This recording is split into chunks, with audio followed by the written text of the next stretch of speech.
parmi les bonnes nouvelles, l'ensemble des consultations que j'ai pu avoir avec la présidente de l'Assemblée nationale, Mme Braun-Pivet, avec le président du Sénat, Gérard Larcher, avec l'ensemble des formations politiques, de l'UDI, de l'IOT, des Républicains, de Place Publique, du MoDem, d'Horizon de Renaissance et d'autres, qu'il y a une volonté d'avoir pour la France un budget avant le 31 décembre de cette année.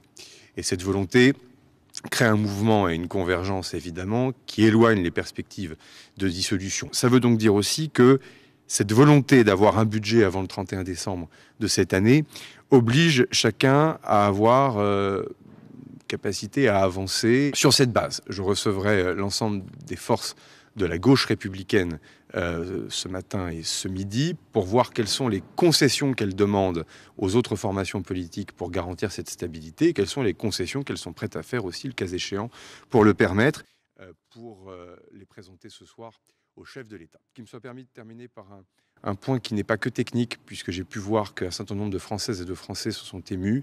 Il se trouve que les membres du gouvernement, lorsqu'ils quittent leurs fonctions, ont le droit à 3 mois d'indemnité lorsqu'ils n'ont pas de revenus par ailleurs. Et il est évident que les ministres qui auront été ministres seulement quelques heures n'auront pas le droit à ces indemnités. J'ai décidé de les suspendre. On ne peut pas vouloir faire des économies si on ne maintient pas par ailleurs une règle d'exemplarité. Merci beaucoup.